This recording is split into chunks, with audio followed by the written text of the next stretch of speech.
Hey everyone, welcome to the Power Hour of Love. I'm Charboil and this is El Bandito. Oh man, and we've got a special guest in studio with us this week. Absolutely, we certainly do. For all you beautiful people watching at home, this is Miss Kelly Jade. Hello. Oh man, let's get some love for Kelly Jade. Absolutely. We'll show her some love for stopping by the stream. Absolutely. How you doing tonight, Kelly? I'm doing pretty well, thanks. I'm really excited to join the show and talk about Agents of S.H.I.E.L.D. because I just got into the show, but I'm in love with it. Like, I'm going to marry it. So I have a lot of things to say.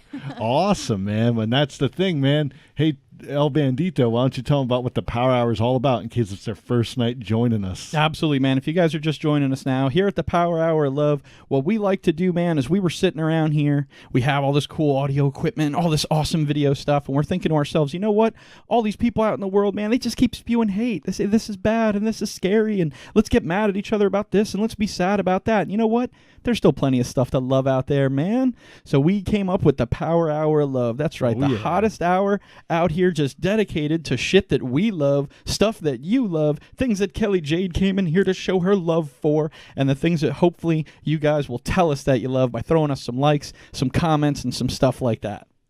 Oh yeah, man, and definitely, you know, what are we loving on this week? Oh, dude, yes, Miss Kelly Jade already threw it out there, man. And if anybody wasn't paying attention, we're rocking just the like one of the coolest shows on TV to me, man. We're hitting up the Agents of S.H.I.E.L.D. Oh, man, you know it, man. This show's been on for a little while now, hasn't it? Absolutely. It's just about to start its 5th season. And, you know, Kelly Jade was telling me she had never seen it. We were, you know, poking around, looking at some other stuff online one night. And I was like, you know what? Why don't we check out this Agents of S.H.I.E.L.D. show? And she was like, dude, no, I don't know. The movies are really good. I don't know about seeing all this other nonsense and whatnot. And I said, just give it a try.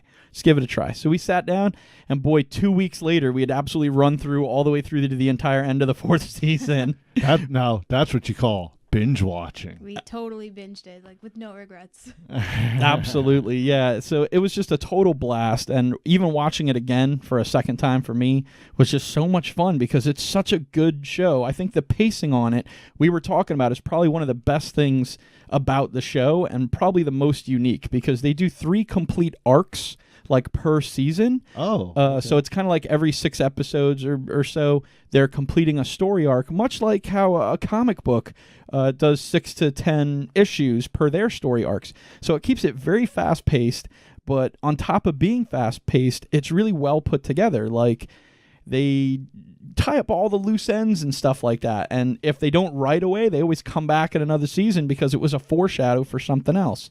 So they're really, really great about their pacing and their timing in the show. What do you think about that, Kelly Jade? I agree. I was really blown away by how tight the storytelling was. And the first season really, it's done by Joss Whedon, who did, back in the day, Buffy the Vampire Slayer and Firefly and all those kinds of shows. And it really had that Joss Whedon feel, especially in the first season where we had our kind of band of plucky heroes kind of going on their Alien of the Week sort of thing. But it didn't really stay in that format for too long. It really kind of diverged into its own direction and really came into its own, and it told strong stories, and it's got really great character development, and I was just very, very impressed with how tight and how consistent the storytelling was throughout the 4 seasons. Absolutely, man. Yeah, I have to agree. I think that their development of characters is probably, again, just one of the biggest boons that they have on the show, because obviously the show revolves around, Agent Coulson. The guy who was there in Iron Man 1 and stuck through a bunch of the other movies, was in the Avengers and everything like that. And, the show completely revolves around him and kind of what happened to him post-Avengers. Now, what's cool is they had come out with a lot of previews at the time where they're like, hey, Agents of S.H.I.E.L.D. now on ABC with Agent Coulson. And obviously he, gets killed at the end of the Avengers. And we're going to try to be as spoiler-free as we can, but, you're going to get some spoilers in this. If it's been 4 seasons and you want to jump on to season 1, go and do it now and then come back and watch the episode. But if you haven't seen it, or if you have seen it, yeah, stick around. We're going to be talking about all the stuff you love, especially, just the moment when Agent Coulson comes out first on the show. They're interviewing Grant Ward, another iconic character from the show that I know we all love, but they're interviewing him about putting him on this special team, and they're asking him, like, well, what's your clearance level? And he's like, oh, I'm level 7, and they're like, okay, well, now you're going to be on Agent Coulson's team. And he's like, well, that dude died in the battle for New York. And Agent Coulson walks in, and it's just like, welcome to level 8, bro. You're in on some even more secret shit than you were before. Oh, you know it, man. And I got to say, like, I'm going to sound like, the not lover here. Like, I've actually only watched maybe like a season and a half of this show. So, but I'll say that, what you guys are saying, like where the show's kind of become more of a, like a 6-episode arc. Yeah. Like, I really like that format compared to what you were saying, like the monster of the week or alien of the week, I guess would be more, it was, so I think that's very interesting. And actually I kind of like almost like gets my interest up to go back and like now get caught up.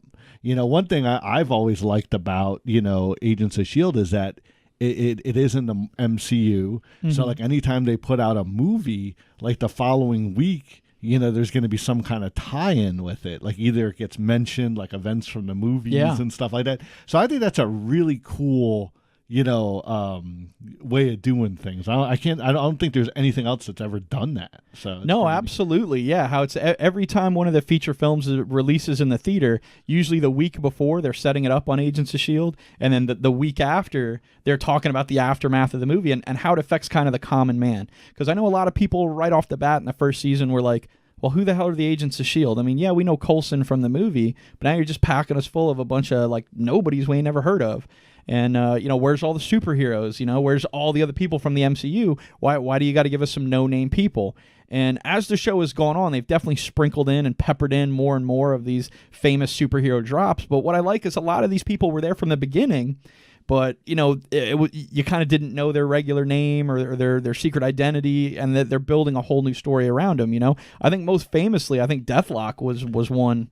And that's a pretty cool character. Yeah. I think that's very ambitious for it because I don't imagine Deathlock getting his own movie, right? So at least fans of his can like get into that.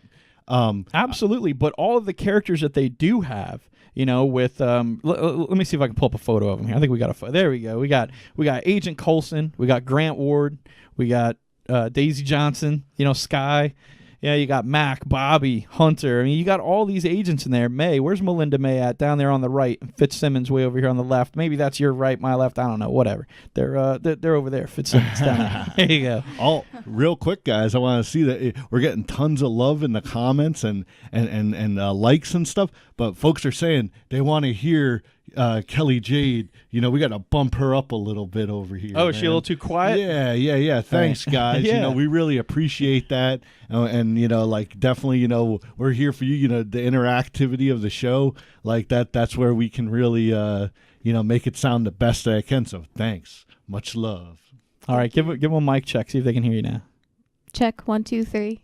Can you hear me? Definitely sounds pretty loud now. Oh yeah, definitely, man. So hopefully that sounds a lot better. Hopefully you guys are digging it. What do you guys think of Agency of S.H.I.E.L.D.? Have you guys seen it? Are you thinking about checking it out? Like you said, it's available. All 4 episodes or all 4 seasons are available on Netflix right now. So people could literally start binge watching it like you guys did tonight after the show. It's like Pringles. Once you start, you can't stop.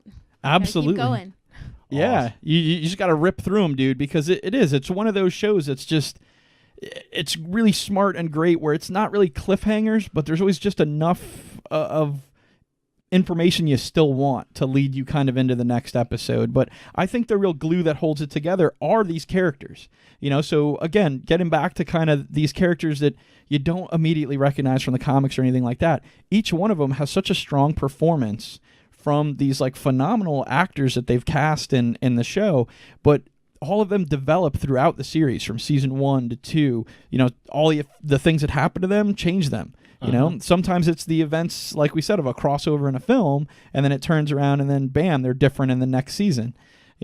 So that character development has been so fantastic, and we're going to talk a whole bunch about that in our second segment, which is going to be right after our PoDunk news. Oh, yeah. But real quick, the last thing I want to say, I want to ask these two guys that are with me here. What was your impression, Kelly Jade, from starting season 1, the first episode, to just ending season 4? Like, what were your thoughts kind of prior to sitting down to watching it versus how did you feel when you got done? Well, when I sat down to watch it, I really wasn't sure what to expect because obviously having seen the Marvel films and knowing the events that go down in the Winter Soldier, I don't know if spoilers or... No, you're fine. Whatever. But, how S.H.I.E.L.D. falls in Winter Soldier. So I'm thinking, what possibly could they have to do with this show that, is this going to be something that is a waste of time or is this actually going to be something good? So I wasn't really sure what to expect when I sat down to watch it. And the beginning of the first season really...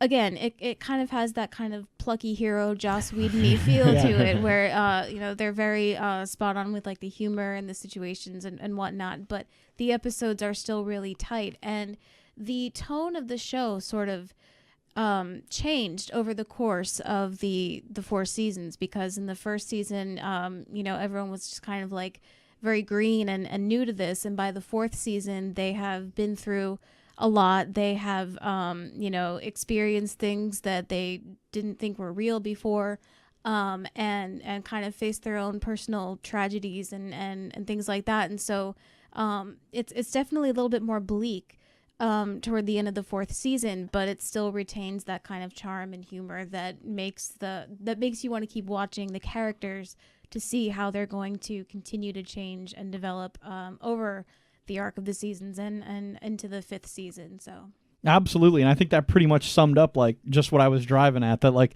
the development of the characters is kind of like these are trained agents and they're having a hard time going on these wacky ass Marvel adventures, and you kind of connect with each and every one of them in a different way because maybe May's like the baddest ninja fighter in the universe, and maybe you don't really super relate to that, but she feels sad around little kids and, just different hang-ups like that you can kind of relate to. So each person has these great strengths, but also these flaws, that kind of human characteristic that Marvel's so well known for. And they each kind of become a protagonist in their own way and someone that you can relate to in some way. And then watching how they deal with situations, experience those situations, and then carry on past those situations, oftentimes to me really resonates as like, shit, like... I don't know how else you could get through that scenario than how they did.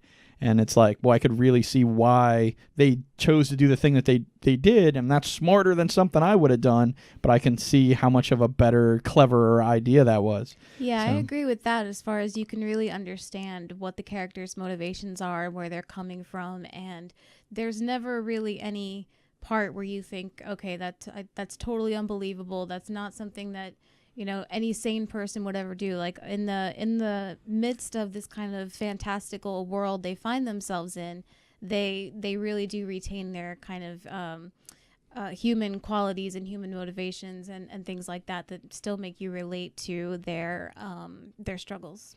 Absolutely, yeah. It's never that show where someone just does something completely out of character for no reason and you're like taken off guard by it. I think there's a lot of shows out there that just have that element of like, well, now we want to make this character go rogue, and they don't really give him a good motivation for it, and now this guy's just being a jerkwad for like no reason. But like we said, okay, we can't talk enough about the good writing. I'm sure we're just boring people. As we're being pretty. I'm being pretty vague. You guys are being more specific.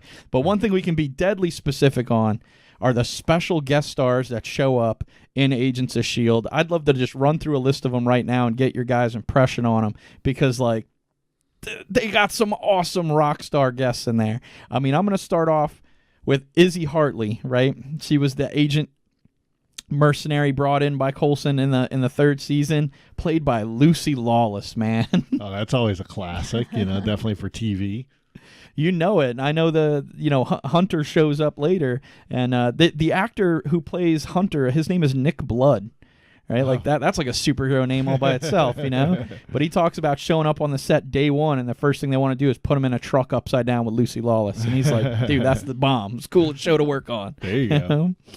But they have Kyle MacLachlan comes in as Calvin Szabo, and again, we're gonna spoil the shit out of this, right? But he plays Daisy's dad in the show, and he's just fantastic. I mean, such a good character actor on so many other TV programs and things like that. I mean, all the way going back to like Sex and the City or Desperate Housewives. This guy's on a ton of like girly ass shows, and he comes in to be kind of like a super villainy, super strong, badass, crazy person. But with charm. Yeah. A lot of charm. Yeah, and he just crushes it. He's able to bring kind of both sides of that spectrum. And is really cool. Of course, they got Edward James Olmos, Party Man Will. There's there's your Battlestar Galactica end man. So he plays Robert Gonzalez, and he's the head of another department of S.H.I.E.L.D. there. So that's super cool. They got Powers Booth coming in to play Gideon Malik. Man, I mean, another just strong character actor. I mean, just all over the place. And Peter McNichol. Man, one of my favorites. Going all the way back to Ghostbusters too. And Ally McBeal. He made Ally McBeal just a great show. So it was really cool to see him here playing a completely different character. Absolutely. He plays Professor Elliot Randolph, which is super cool. Of course, Jamie Alexander coming in as Lady Sif. Like, man, that's awesome. Just coming right off the screen of Thor, coming into the show. And I'm pretty sure, what was she in at least 2 episodes, right? I think 2, yeah. That's pretty cool. Like I said, I always like the tie-ins. I think that's really neat because I don't think any other show really has the ability to do that, but it's cool that they do it. Yeah, and then they got Bill Paxton came in, rest in peace, Bill Paxton, but and way back in season 1, he played Agent John Garrett. I do remember this. I do remember that. Yeah, that he played, awesome. Opposite of Grant Ward a lot in that first season, and the two of them were amazing. The actor who plays Grant Ward, his name's Brett, I think Dalton. Is that what it is? I think so, yeah. Yeah. Well, he talked about, man, what an honor it was to get to work with Bill Paxton. That he said, he was like, oh man, I'm not really super thrilled with where my story arc is going, but if I get to do shit with Bill Paxton, I'm in. And a cool thing about Bill Paxton too is that even though he's such a prolific actor, he really kind of disappeared into that role and really just made that person come to life and was very believable and just kind of a natural in the scenario and the story. So it was really cool to watch. Absolutely, man. Just a seasoned pro like that. I mean, just an A-list actor coming in to do some work. That's great. Of course, they had special appearances by Peggy Carter, Haley Atwell coming in. So she's fantastic. Real quick, I know last week we got a question about the status of Agent Carter, and it has been confirmed that unfortunately it has been canceled. So maybe she'll have a place in like a time travel episode or something like that. But unfortunately, Peggy Carter, the show has been canceled.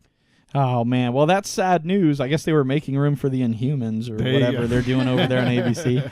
But last but not least, man, we can't shy away without mentioning Kobe Smulders, who plays Maria Hill in all of the Avengers films. Oh, yeah, absolutely. And obviously, man, the living legend, just the man among men, Sam Jackson, coming in to play Nick Fury, cameoing in the show several times, sometimes for whole episodes, hanging around in there. I mean, you can't say enough good things about someone of his stature and his pay grade being like, hell yeah, comics rule. I'm going to come down and, just be in the shit with people doing the daily, weekly TV shows and just ham it up and have fun with them and just bring a great and strong performance. Yeah, and his participation really added that element of kind of authenticity to it, where it's kind of the strongest movie tie-in that they have, and really bringing those two worlds together, where the way that they kind of set it up, and the way that his character and Coulson's character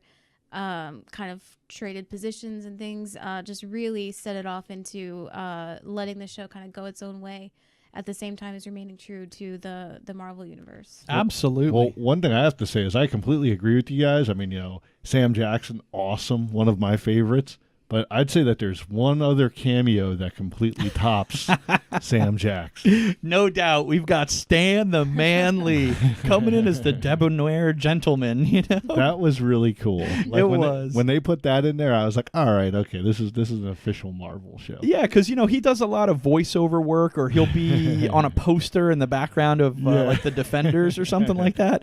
But for him to actually come in there, and I remember the scene vividly, man. They're on a train, and Agent Coulson is with Simmons, and he's telling her, like, oh, we got to be undercover, and she's like, I'll pretend to be your daughter, and then she just starts going off on him. You remember this? And she's all like, oh, you're so bad to mom, and it's all your really affairs and ruin our family. And Stanley's coming by just looking like a pimp with these two girls, and he's like, what? He's like, you're mean to your wife? You disgust me, sir. Like, that's what Stanley says to Agent Coulson. So I'm like, that's great, man. So yeah, absolutely.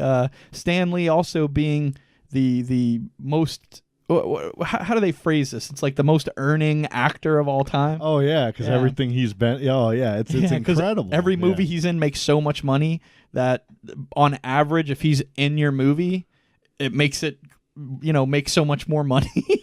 Absolutely. Well, hey, we're getting tons of love in the comments here. It seems like everyone's digging the Agents of S.H.I.E.L.D. talk, and awesome. I see a few people commenting over here, and it sounds like in the future we might have to throw out a Battlestar Galactica show. There's definitely some comments blowing around here, probably for one of the guest stars or something. Man, like that. I don't think anything would make me happier than to rap about Battlestar Galactica for 2 hours, because I got some words about that show. I mean, I love it. It's great. But what the fuck did they do to the end of the show? I don't even know. Some people love it. Some people hate it. But I'd love to talk about it with all you guys. So we'll definitely have to put that on the list as something coming up. But for right now, I think we're going to go ahead and jump into some PoDunk news. What do you think? Oh, let's do it. All right. Well, we'll get things set up over here and jump right on in.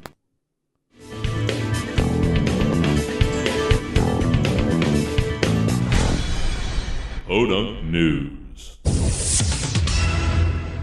Oh yeah, man. I got to say, this is like one of my favorite segments of the show, because it's where we get to tell you guys all the crazy stuff that's going on out there in the PoDunk world. And man, this first story I got for you guys is actually kind of close to home. It's actually a 27-year-old cold case murder. Oh, that involved a killer clown. What do you think of killer clowns, Kelly Jade? I'm not a super fan, but I'm pretty curious about this case here. That's even a thing outside of movies. Well, yeah, it actually happened that 27 years ago, there was a woman who answered her door, and there was a clown there and had like balloons and flowers and stuff. And when the woman reached to get the flowers, apparently the clown shot her, killing her. Are you sure this isn't a Batman comic? I thought this was a Batman comic. This sounds very similar to The Killing Joke. Good call, El Bandito. Okay, yeah. If it's real, I'm sorry for laughing, but that's pretty weird. So now here's the best thing, though. Just like a Batman comic, the case has been solved. Oh, 27 years of work, and I guess, and of course now we have all these fancy DNA and all this other stuff going on. But to make this story any more bizarre, it turns out that the killer was actually a woman. Oh, really? Which, I mean, not that, we're not saying that, clowns only have to be dudes, I mean, there's definitely can be girl clowns too. But yeah, it turns out, that there was this whole thing where, there was this woman who was married to a guy, and he was kind of having like a little mistress kind of thing going on. And I guess they fell in love, and I guess they thought the best route would be to have this lady dress up as a clown and kill his wife. And Well, obviously it was the best route. They got away with it for 27 years. I mean, exactly. sounds pretty good. I think that's not. You shouldn't endorse this plan. Infidelity kills. I'm not endorsing it. I'm just saying, hey, well done. You got away for 25 years. Probably was the best bet. I'm just gonna go out on a whim here and say that I think someone, like one of the police officers, went to go see that new movie It, and Finally pieced it together. And yeah, like a light bulb went off, and they're like, you know what? We should look into that case. Also, it was in 1992, which I can't remember exactly, but I think that was right around that same time that what was her name? Fisher. Oh, Carrie, yeah. not Carrie Not Fisher, Carrie Fisher, but Amy Fisher. Amy Fisher. Yeah. She went and shot that lady. I mean, I think that she lived though, didn't Lee? Or I don't know all the things for that case, but it was in that same time period. So people were just going around shooting people back then. So I was like 10. I have no idea. Well, moving on to less murderous news stories, but that did happen in West Palm Beach, so kind of close to home. Yeah. So, in recent news, I was going to get you guys excited. They're saying that Disney may buy Fox. Absolutely, man. I heard about this, and it was one of those moments where you're kind of sitting around the house, and it's just like there's a disturbance in the nerd force because it was like, man, that is some big news, and really like splitting hairs on it. The 21st Century Fox is getting rid of their entertainment division because they want to focus more on news. But part of the issue here is that they want to buy the entertainment section that owns like the X-Men and Fantastic Four and Deadpool, which I'm sure a lot of people are fans of. The word mutant. yeah, literally anything relating to mutant. So getting that together with Disney means that Marvel gets all those properties back to play with. So we could get to see the ever-coveted Hugh Jackman as Wolverine in an Avengers movie scenario should this actually transpire. So it's pretty exciting news. Absolutely, man. I mean, there's a lot of rumors going on. I mean, someone bought, the Avengers building and Spider-Man. Maybe it was, like we were saying, maybe it's the Baxter building. We'll see. I mean, I really hope. It would be great to have all these properties back together so they could really go all out with them. So we'll see. We'll definitely report as that develops. But here's a funny story for you guys. Marijuana dispensaries in Las Vegas for the first time ever offered Black Friday deals. Nice. This past weekend. There you go. That should be Green Friday, right? Now here, let's show. I don't have the show some love thing in the newsroom. I'm gonna have to put that in the newsroom because we should have showed some love for Green Friday right there. Well, the funny thing about it was, I guess on their this website, this big dispensary out there, they put it on there. Makes great stocking stuffers. So they put that out, and like the local media went bananas. They're like, "Are you saying that this is good for children?" And just kind of went crazy. Come on, grown-ups have stockings. What are they talking about? My cat has a stocking that I got for him. Says I love my cat. Which this place was quick on the draw because they were like, once they heard that going out, they quickly went on there and added ... for adults. So quickly rectified the situation, and it seems like a lot of people were happy. I think I don't know. I wonder why they're blown out of their head over there. I don't know the exact prices, but I think it went, if something was like $55, it went down to $35. So it was like maybe like a $20 savings. So. But again, all right, that's all you people out there just looking to be offended about Garbola, all right? Because look, Hulu, it plays a lot of like specific commercials during specific times of day. One thing I've noticed, man, is if I'm watching Hulu at like 2 a.m., I will see like 30 commercials for AdamandEve.com, right? Now, I'm not sponsoring AdamandEve.com or anything like that. But what I'm saying is, like, they're like, hey, these are great for stocking stuffers. No one's getting all pissed off about it because they know if it's from AdamandEve.com, yes, don't buy it for a kid. AdamandEve.com doesn't think they need to tell you that. Just like these people are like, yeah, dude, we didn't mean buy weed for your kids. I think that was pretty self-obvious. If you watched it and that's what you thought, you're the messed up person, dude. Don't be getting mad at marijuana places. I mean, not to bring up any tragic events or anything, but I think like, Las Vegas needs a little bit of happiness, what I mean, That's after true. all the stuff that was in the news. But there's definitely some people out there that needed to chill out. They've been a lot better off. I got some likes back there. I think people like AdamandEve.com. I just want to say I watch Hulu all the time at 2 a.m. I've never never seen it. You're watching the wrong shows. Hey, I don't know what shows you're watching. throw us some love if you love AdamandEve.com. Absolutely. And check out your Hulu subscription at like 2 a.m. It's always like, put in Hulu 25 and get 25% off. But that about wraps it up for this first news segment of PoDunk News. We'll be coming back a little later in the show with some more crazy stuff with video games and all kinds of stuff happening. Absolutely. So all right. Let's jump back to the newsroom. Oh, yeah.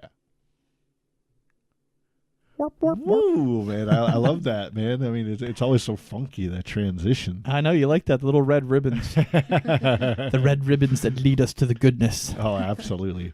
But yeah, so now we're going to dive back into some more Agents of S.H.I.E.L.D., man. And, I was going to say, not that I'm trying to jump in my place here, but, I just wanted to kind of give you guys a quick recap of what I thought of what Yes, I'm sorry. I think I left you out on that one. I didn't realize. Hey, that's all right. We've got a special guest tonight. I definitely want to give her the spotlight, But, just real quick, the... like I said, I've only watched maybe probably I've seen the whole first season and maybe half of the second. And I have to say, like we were saying earlier, the episode of the week kind of thing, that formula, I didn't really like, which I know like you guys will really dog me out because I like Legends of Tomorrow, which kind of is almost like every season so far has been like the first season. Dude, Legends of Tomorrow is like a riot. That's like one of the best shows because they're like, it's just comic book stuff, dude. Let's just do whatever. It's fine. Absolutely, man. But, I'm just saying, they're in a ship. Yeah. Every week they kind of take on some new, baddie or something like that. So it has that same formula. But I don't know. Maybe it's because, they have Firestorm and maybe a couple, like, characters that I'm kind of familiar with. Like, yeah. But that would be the thing that I would say, like, when they started to bring in Deathlock, I was like, oh, dude, this is going to be so cool. And then, of course, like I said, the tie-ins to the movies, those were great. By the second season, I kind of just, I don't know, maybe I just had too much stuff to watch, but I kind of fell off. But then I did watch a few episodes of season 4, and I caught on to how much they had kind of changed the formula. And I was like, wow, I need to really watch some more of this. And then just got mowed over by like more shows again. So. Well, it's funny because I totally hear what you're saying, like, but it reminds me of a very famous comic book series, and this I'm going to totally nerd out, and I'm probably going to leave you two in the dust on this one. But there's a comic book called Marvels, and it was a mini-series that they made that was all told from the perspective of average New Yorkers. So every issue was a different person who a super event was kind of happening around him. And it was all about these people like seeing heroes just out in their life, out in the street, and how awe-inspiring it was or how terrifying it was to see a villain or something like that. So to me, Agents of S.H.I.E.L.D.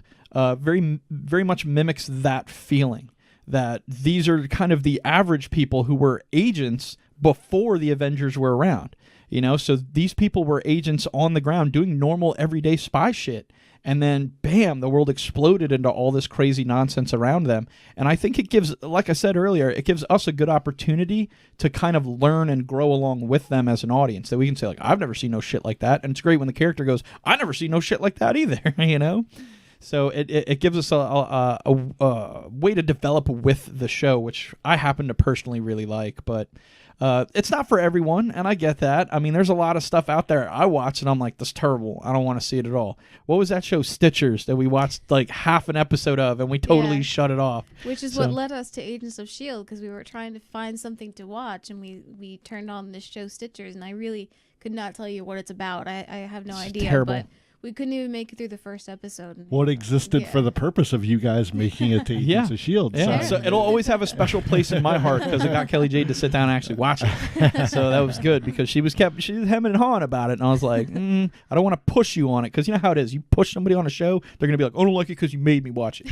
You got to let people get to it on their own. But once she got into it, she would enjoy all the character development and stuff. And right now we're going to kind of suspend the love line for today, but we do want some shout outs in the comments as we go along here. Senior Bull's offered to be our comment moderator here for this, and we're going to do kind of a little mini Power Hour contest, and we want to see which character development between two characters, which kind of coupling did you people out in the audience there, all you beautiful people, who did you guys think had the best sort of coming together, right? Now, we got to start off, of course, with Skye and Grant Ward. All right, so you got Daisy Johnson, played by Chloe Bennett, Grant Ward, played by Brett Dalton. Just amazing chemistry between the two of them. I thought was just super hot. I know it was the thing that Kelly Jade was watching the show with me, and that was the thing that she globbed on. And I was like, no way, that's like too girly. She's not going to get into that because you normally don't like really girly stuff. But, man, we're watching along, and that one day came where, like, we got together to watch the show, and you're just like, man, I think they're really going to make it, dude. Like, Grant Ward is the badass super agent guy, and she seems to just be, like, smoothing out his rough edges, and she's kind of on the fly, hippy-dippy hacker person, and he's toughening her right up. So they're really, they suggest something about the duality of man. And it seems like they were going to work well together. And then, of course, that all exploded in just a fiery dog shit. What'd you think about that? I was incredibly upset. And are we okay with spoilers? Yeah, that's fine. Yeah. That's okay. fine. Okay, so I was very much into the Ward and Skye kind of dynamic that they had going on, and the way that they worked together and the way that they just kind of had chemistry. And I was like, I'm really feeling this. Like, I really am rooting for them. And then when it was revealed that Ward turned out to be an agent of Hydra, I was crushed. I was I was so upset. You were visibly raged. Like, you were mad. I think you even threw a pillow in your house. I was like, whoa.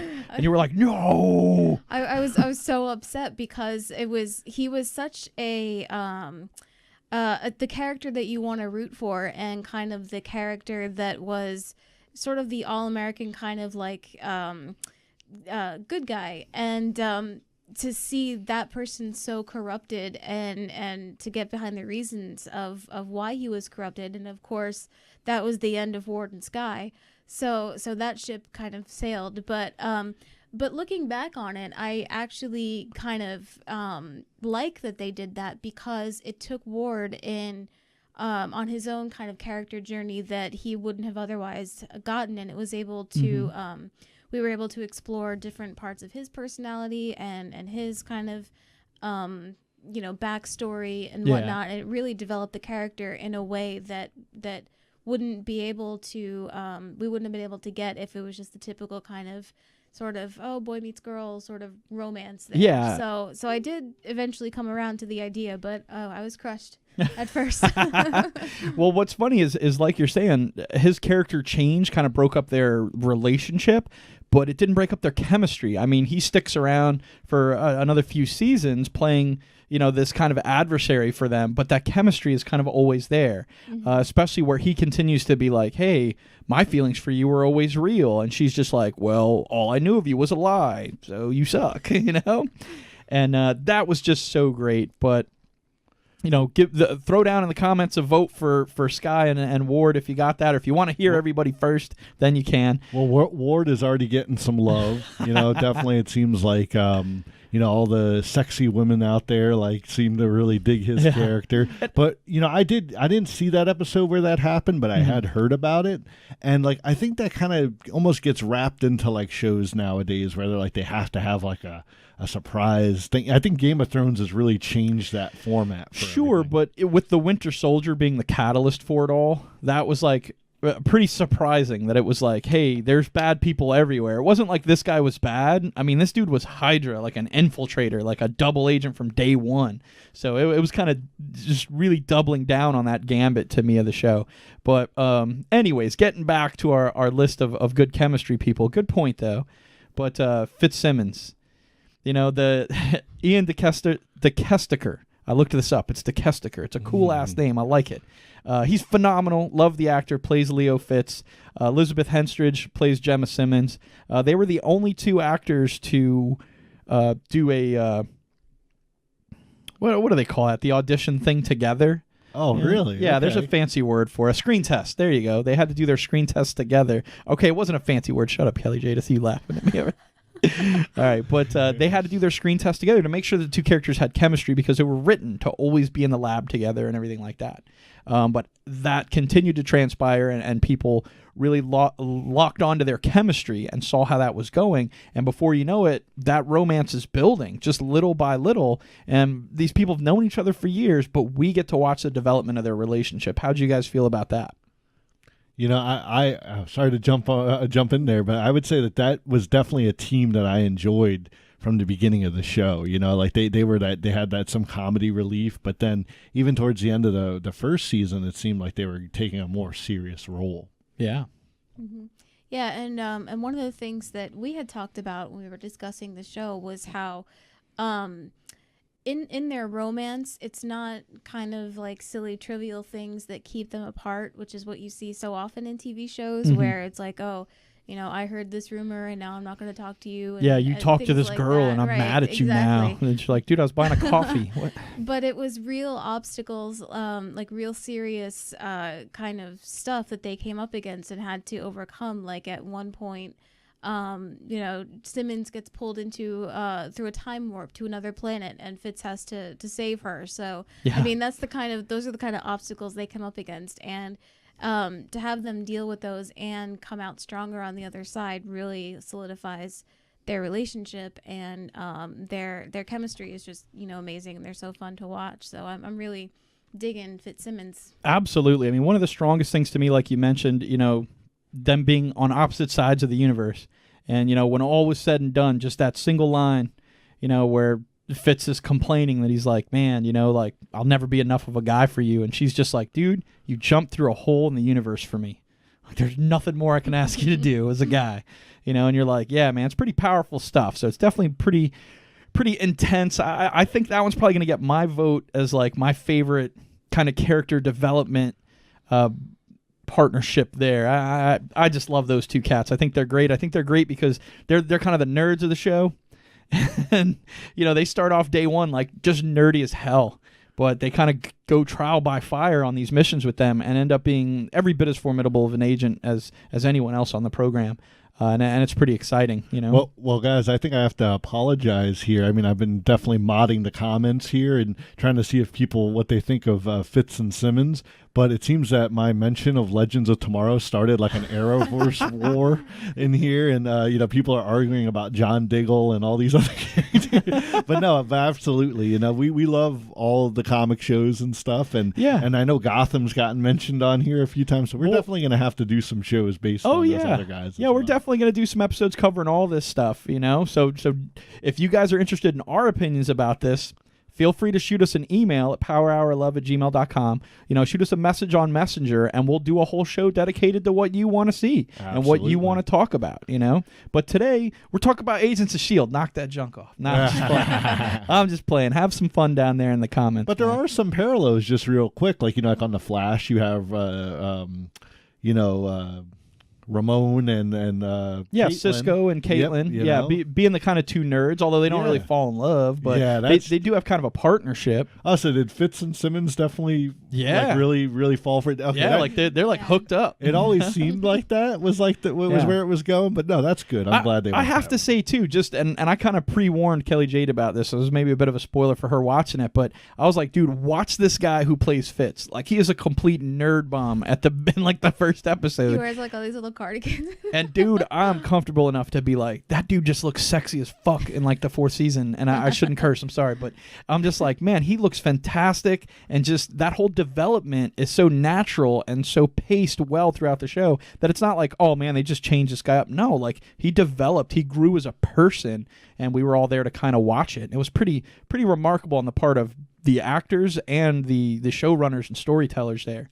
But again, getting back to there being a couple of different choices here. Oh man, I think I already got one. Someone's jumping ahead in the game here. We've got a vote for May already. Is that for Agent May and Coulson? Yes. And their kind of budding romance here coming out. Well, I see a vote here for May, and then I see someone else also putting in a question. Charlie Renegade here is asking, you know, Agent May, you know, Agent Coulson. So I think they're wondering if we've gotten to there yet, but we're making our way right there right now. Go take it, El Bandito. Absolutely, man. We've got the latest development. You know, after all this sad, traumatic stuff that Andrew and May went through, that we knew was so sad with Lash and all that. I know, Kelly Jade, that ripped you up, man. And now in the fourth season, it looks like May and Coulson have kind of re-sparked this interest, and we kind of get the insight into the fact that it was on a very early mission that May kind of said, hey, I'm starting to date this psychologist, referring to Andrew, and otherwise Coulson and May might have been dating way back then. So now that they've been through so much, and Coulson has lost so much. I mean, he obviously lost the Philharmonic girl from the Avengers that he talked about. Rosalind, who came in, as the head of the ATCU, she gets axed, and that doesn't work out for him. So they're both kind of struggling with that tragedy, and then now the two of them kind of find some romance together. What do you think of the pairing of Coulson and May, Kelly Jade? I was rooting for it from season 1 because that is absolutely true. I will confirm that you super called that, and I was like, "What?" Because we were sitting there, and you're like, "Oh, now kiss." All right, you do that about everyone though, but still, that one you called. So wait, is it like a big gangbang on the Zephyr or whatever? For Kelly Jade, it is.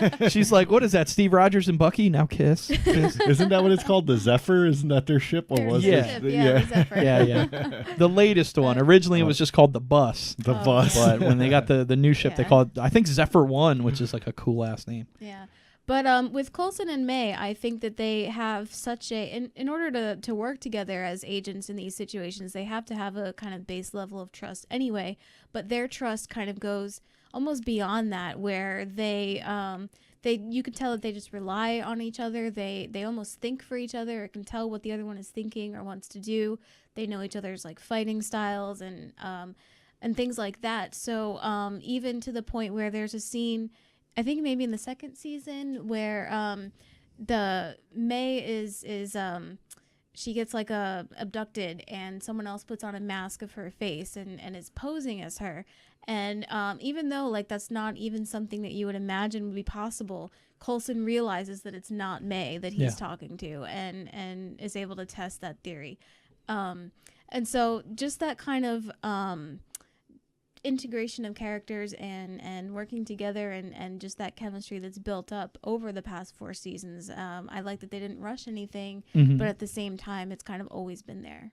Yeah, and that's Agent 33 you're talking about, who wore the mask of Agent May. Again, a callback to an actual character from the comics, but this show is really based out of the old Nick Fury kind of books. So it's kind of hard to track down some of these obscure references, but they are references to stuff in the actual comics, which is pretty cool. But yeah, all that development between May and Coulson, man, super good. What do you think, Senior Bull? I've always liked Coulson's character. I think his death in the Avengers brought so much that's what brought them together. So that's what they're there to avenge. Exactly. That's what they're avenging. I like that. Yeah. But it's when they brought him back, I was a little oh man, that kind of deflates a little bit of that. But then going through his whole story on how that went about and where that ties to the overall Marvel universe, I love Coulson's character.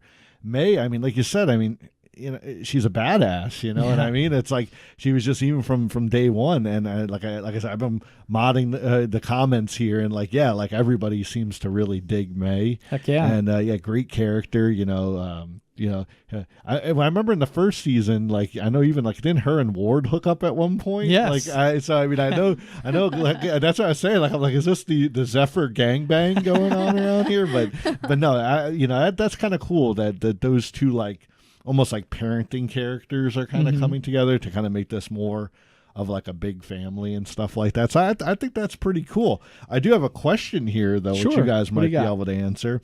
There were 2 agents in the beginning of the show, a man and wife team that had to step down. Oh yes, Hunter and Bobby. What happened to them ultimately? Did they? Okay, well, what happened was they ended up in Russia, and they were fighting an Inhuman there who had these special abilities where the guy wasn't really detected by the Russian government, and he turned into a shadow person basically. But once everybody realized who it was this high-ranking general. And Bobby and Hunter were in there, and things were going kind of sideways. And they ended up where Bobby literally just walks into a room full of people and smokes this general right in front of everyone. And it's kind of hard to answer why you did that when you're well, he was a shadow person. And you're no, he was just a guy. But either way, the prime minister of Russia or whatever agency it was that was trying to cover this up was we can't let it get out that this guy was an Inhuman. So we need to put someone in jail for that. And, Coulson and actually the president of the United States from Iron Man 3, William Saunders. There you go, Party Man Will. He's actually in the show too. He loves that guy. He does. But he shows up, to Russia with Agent Coulson, and they negotiate a barter of like, hey, we can get these guys like out of here, and you can, kind of place the blame like just out there and be like, yeah, bad shit kind of happened and went down, but let our people go. And Coulson was like, I'm just going to bust them out and we're going to jet out of here. But it just occurred to me that I'm like, are they just asking why we didn't mention them as far as the couples? Well, no, I didn't. Yeah, they were just curious. They legit like, wanted to know what happened. Yeah, Okay, because yeah, I'm like yeah. going into like a 40-minute thing. I feel bad. Yeah, that's just me. I always tell a long story. But anyways, Coulson was like, I'm going to bust you guys out. And Bobby and Hunter were like, no, dude, like disavow us. Let us get no prison time and walk. And they'll monitor us the rest of our lives. And we'll never get to be agents again. But it'll save S.H.I.E.L.D. from getting exposed in being in Russia when they weren't supposed to. So it was like a graceful bow out for them, and they got disavowed. And they basically have to live just normal lives. Yeah, normal lives as regular people, but they can't do what they love. They can't fight for the things that they love. They can't be with the people that they love. It was a very drama, dude. It was a very heartfelt moment. It was really good. I'm sure if you ended up watching the episodes in your bowl, you'd be all like, I know. it gets you right in the feels a little bit, man. But yes, definitely. Bobby and Hunter, played by Adrian Palicki. I don't know, her name's a little weird. And then Nick Blood, with a cool ass name. They should have just called him Nick Blood. There you go. But both of them are comic book characters. And yeah, they're definitely on the list of what couple you guys liked the best on the show. Well, we have one other suggestion here, which it might end up in the honorable mentions, but someone says Daisy and Ghost Rider. Absolutely. Yes. That was from that was Charlie Renegade again asking about that. Yeah, so definitely, I mean that was honestly when I saw season 4, the trailer, and I saw that they were bringing in Ghost Rider, I was like, no, that's pretty cool. Heck yeah, man. One of my favorite characters. I mean, I don't hate the Nicolas Cage movies. Yeah, me neither. I mean, they're decent. They're not the greatest thing in the universe, but they're kind of like how the Thomas Jane Punisher was. Yes. Where you're like, it's not great, but it had a sequel. So but hey, the sequel had Idris Elba. That was dope. Idris Elba is pretty badass. He is. He makes everything better. I know he's going to get a bunch of love in the comments. Everyone loves Idris. But all right, real quick, we got Mac and Yo-Yo. Yo-Yo being our super speedster and human who can move as fast as she can get within the beat of a single heartbeat. And Mac, Agent Mackenzie, just that powerhouse of a super big dude, man. Played respectively by Henry Simmons, playing Agent Mackenzie out there, Alfonso Mackenzie. And then Kelly Jade, can you read Yo-Yo's name over there? It's Natalia Cordova. Buckley. Okay, that was the last part I couldn't quite make out there. So she's our cool Spanish chick from South America. I think she's Colombian in the show. And Mac, just, damn, that dude's a beast, man, right? Okay, what do you think, Kelly Jade, Mac, and Yo-Yo? I like them as a couple. I don't really feel too strongly one way or the other as far as just because there are so many other couples with so much chemistry that kind of like they sort of fall to the back burner for me. But I do think that, of anyone to kind of get together, they do have those kind of common backgrounds and interests and kind of similar goals toward why they're in S.H.I.E.L.D. and what they want to accomplish. So I get that, but I'm curious. It's a fairly new kind of relationship, so I'm really curious to see how it develops, and if it is something that people and the audience will become more invested in as it goes on. Yeah, they do kind of seem more like the TV show couple, where they were like meant to kind of get together from the minute they were on screen together. Yeah. So it's different than a May and Coulson and a Fitzsimmons kind of deal, where those characters kind of grew into, developing feelings for each other. But again, sometimes that in the moment sort of romance can really pay off, because you called it, and honestly, I didn't even notice it watching the show the first time around, but the minute you said something, I was like, holy shit, I was just thinking that, and I got wrapped into it. And Charlie Renegade obviously spotted it, man. That Ghost Rider and Sky deal, I mean, there's only one moment in the show, like right when he's kind of leaving, at one point he's leaving, and Daisy looks at him and is like, hey, you're not even gonna like spend one night here or whatever? And he's like, no, I gotta go. And in that moment, you're just like, oh my God, she wants to bang that dude like so bad. But yeah, man, that was definitely a very fiery moment. But I have to say, I'm gonna call out right now the last entry in our bandwagon of awesome character couple developments here. The one thing, the partnership that has been there from season 1 to season 4 has been such a pinnacle of what everything in the show is wrapped around. My favorite thing to kind of comment on, talk about, make callbacks to, the partnership of Coulson and Tahiti. It's a little more abstract, but damn, man, I love that storyline and its progression through the whole series. What do you guys think? Well, I mean, I really like the whole thing, like I said, where that kind of ties to the bigger Marvel universe. I mean, I don't even know if we had seen the Kree yet, like when that not actual Kree beings. So I mean, like to see that and be like, what is that? What I think it is? And then like jumping online and being like, I remember things popping up and people being like, oh, I think it's a Kree, and then like I know in Guardians of the Galaxy, we finally saw some Kree, and it was like, oh, that's kind of cool, man. Like I said, from an overall story element, if you want to get everything that's Marvel Universe related, you got to watch the show. Yeah. Unless you just want to read spoilers and stuff, but what's fun in that? You really get kind of invested in it, and I think that really is like a good thing that it has going for it. So yeah, I like the whole Tahiti storyline. I thought it was neat. What do you think, Kelly Jade? I thought its importance in the 4th season was really great. What do you think of that?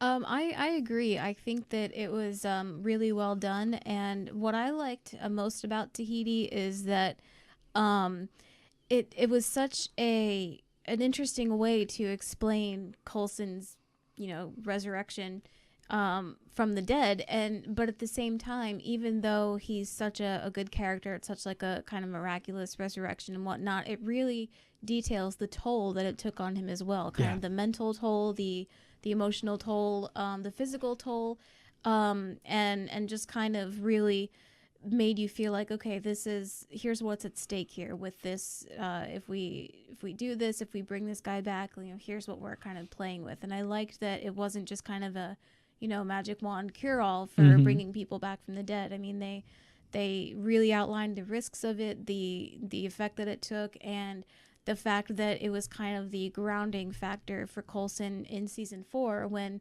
again, he found himself kind of without his memories and without, with time missing and things missing from his kind of cognizance. So yeah, definitely a big fan of how they handled Tahiti and how they came back to it in the 4th season after they had kind of wrapped it up in the 2nd. Absolutely, yeah. It's super cool to me. I love the callbacks to it, and I can't have it come out of my mouth without being like, it's a magical place. That's awesome. But I think that'll just about wrap it up for all of our couples here on the show. But we do want to give out just some honorable mentions. I mean, here's basically everyone here. But we want to give some honorable mentions, of course, to Luke Mitchell, who played Lincoln Campbell on the show. I know Kelly Jade was never a super big fan of Lincoln and Sky's relationship, but he was kind of... I wasn't feeling the chemistry. They just didn't really have any. Dude, he was that rebound guy that was like, well, he's kind of a mess, but maybe we can work things out, And then ultimately, I think by the end of the season, you kind of feel for the character. Like, you get where he's coming from. He makes a little bit, but I don't terribly miss him either. Oh, don't even lie. You were sitting there like, oh, now I feel like a jerk for bagging on that dude so much. But aside from that, Agent Triplet, man, Antoine Tripp, played by B.J. Britt, who also sounds like he would be the son of a Howling Commando. B.J. Britt sounds B.J. Britt. But yeah, he was awesome, and it seemed like he really wanted to hook up with Gemma all the time. Real quick, or he sounds like he might be on AdamandEve.com. But the when he kind of they have a callback to him, I'll put it that way, in the 4th season, and when he shows up and he's kind of, people are talking to him and he's like, dude, so did I hook up with this girl? Did I hook up with that girl? Did I hook up with this girl? They're like, no, you didn't hook up with anybody. And he's like, shit, what am I doing on the team here? He's not part of the whole orgy, I guess. Yeah, he doesn't get to be part of the Zephyr 1 orgy. But last but not least, if you want to talk about dual characters, more than one character on the show, you can't not give a shout out to Patton Oswalt and his representation of the Caning brothers. All like, what were there, like 8 of them? I guess there's 4, and then the girl sister. Yeah. Well, I think they show 4, but I think he even says that there's more. Who knows? Because I know he lies about it a lot. But it was really great throughout most of the series that they're kind of giving you the impression that he's an LMD. Because that's like super famous in the comics for people who aren't comic readers. The life model decoys was something where like you never knew if you were really talking to Nick Fury or an LMD. So I'm sorry. Honestly, that's what I thought Coulson was going to be. Yeah. Before the whole Tahiti story. Dude, I think like everyone did going into the show, especially if you caught the teaser for it in Avengers, that Tony Stark holds up his phone and he's like, hey, you've reached the life model decoy of Tony Stark. So he's like making a joke about it as though it's already a thing. Yeah. But, as the show progresses and it turns out that the Caning brothers were technicians who worked on the original LMD program like decades ago, and they scrapped it because it was doo-doo butter. I was like, that's hilarious and such a nice cap on all that. And what a way to bring us into kind of the 4th season, which revolves around all 3, Ghost Rider, the LMDs, and the framework. So we've got some pretty rockin' stuff to talk about. We're going to wrap up the show talking about Season 4 and some predictions for Season 5. Thank you guys for joining us so far. Keep posting in the comments which pairing, which coupling you guys like the best. We'll let you know at the end of the show. Oh, man, Party Man Will threw out a suggestion for upcoming guest star on the show. He says, Patton Oswalt would make a great Puck from Alpha Flight. And I think that's a great, I mean, I don't know if they're ever going to bring Alpha Flight. I mean, that whole Fox Marvel pairing would definitely have to, I'm sure Alpha Flight's tied into X-Men. But that's a pretty cool suggestion right there. Well, we'll keep an eye out for some Alpha Flight, but I think Patton Oswalt is busy playing them 4 whatever characters he's playing right now on this show. Oh, he's but definitely keep posting who you guys like. At the end of the show, we'll let you know who's going to be the Power Hour star couple pairing of Agents of S.H.I.E.L.D. But right now, what do you think about jumping into some more news? You guys want some more PoDunk news out there? Yeah. All right, let's do it.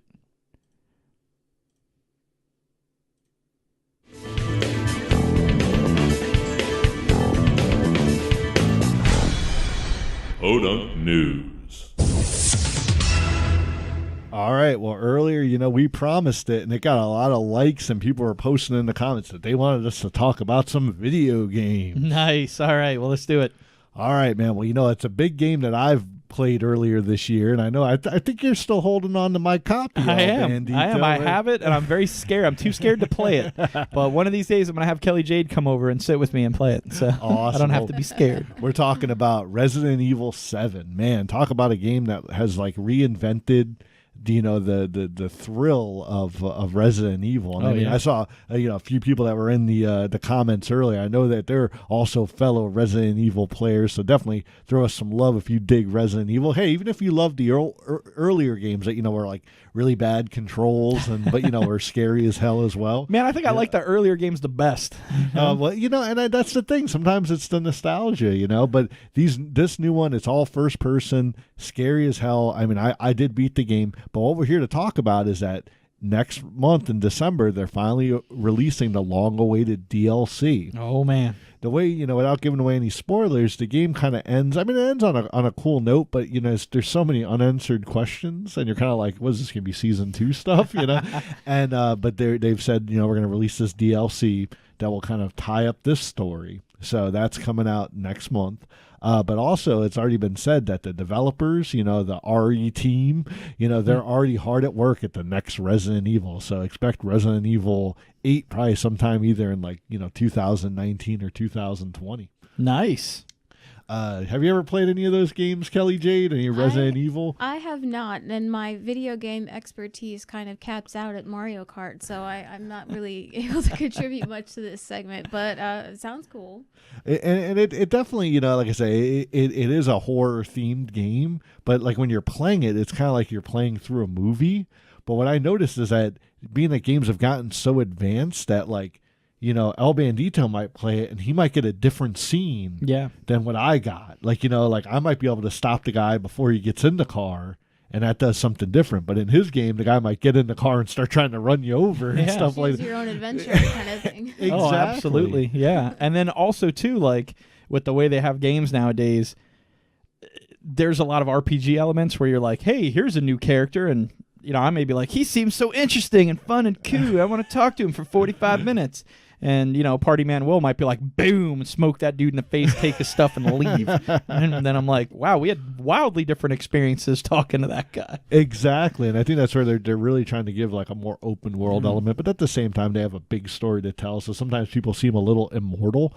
But it looks like here in the comments, original Resident Evil is getting a lot of the love. We're talking about like the ones that came out on the PlayStation, the original OG PlayStation, and those were, if you go back and try to play those now, they're hard as balls. And you're going to be like, holy crap! Like if they remade them. And just made it's all about the controls. The game itself is wonderful. It's still scary, but it's really about the controls. You get you've been spoiled now with these nice, 360, Xbox One, PlayStation 4 type controls. And it's like, you go back to that and you're like, oh man, this is tough.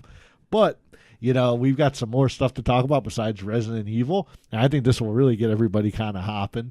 There's a new Russian-made van called the Gazelle. Okay. And it has a special feature on it where you can actually play Tetris on the dashboard.